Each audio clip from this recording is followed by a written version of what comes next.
Don't be horrid, Henry. Henry was a horrid baby. He screamed in the morning, he screamed in the evening. At night he never slept. He put breakfast on his head, lunch on the floor, dinner on the walls, and his nappies, what a stink. Then Peter was born. Peter was a perfect baby. He smiled all day and slept all night.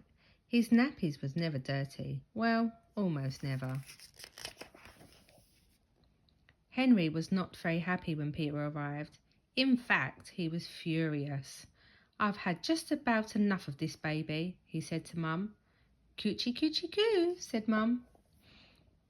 "Time to take the baby back to the hospital," he said to Dad. "Who's my little pumpkins?" said Dad. Henry glared at Peter. The house isn't big enough for the both of us, he thought. Horrid Henry tried posting Peter. He tried dumping Peter. He tried losing Peter. He tried letting the wind blow him away.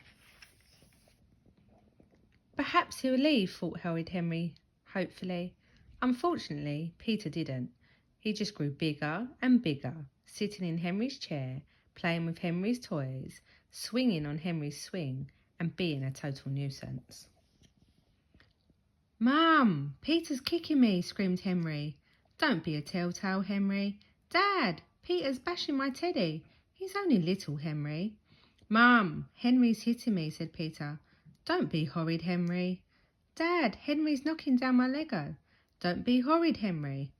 "Why doesn't Peter ever get into trouble?" muttered Henry. Then Horrid Henry had a wonderful, wicked idea. "Peter," said Henry sweetly, "would you like to dig a hole to China?" "Oh, yes," said Peter. Henry pointed to Mum's newly dug flower bed. "Dig here," he said. "It's easier." Peter started digging. Soon there was a lovely big hole. "That's great work, Peter," said Henry. "Why not show Mum?" Peter toddled off. "Tee-hee," thought Horrid Henry. Mum came out. "Ah!" she screamed.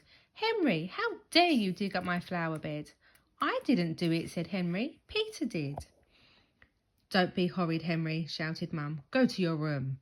"It's not fair," wailed Henry. Next day he tried again. "Let's surprise Mum and draw her a beautiful picture," said Henry. "How about a Viking ship?" "Yeah," said Peter. "We need a huge space," said Henry. "I know, let's draw on the wall." "On the wall?" said Peter. "We couldn't fit a whole Viking ship on a tiny piece of paper," said Henry. "And just think how pleased Mum will be when she sees it." "Okay," said Peter.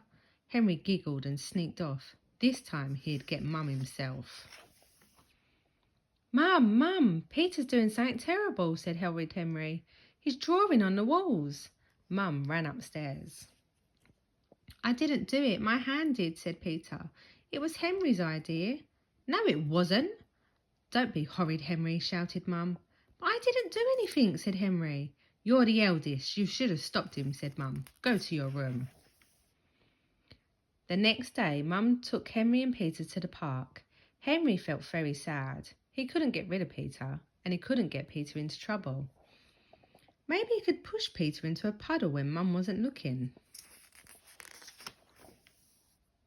Suddenly, a huge dog ran up to Peter. "Grrr!" snarled the dog. "Help!" squeaked Peter. Henry didn't stop to think. "Go away, dog," he howled in his most horrid voice. Peter started screaming. Mum ran up. "Don't be horrid, Henry," she shouted.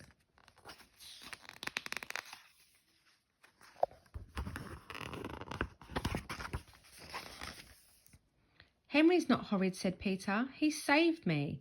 "My hero," said Mum. Henry allowed his mother to hug and kiss him. He supposed he was happy to be the hero for a day.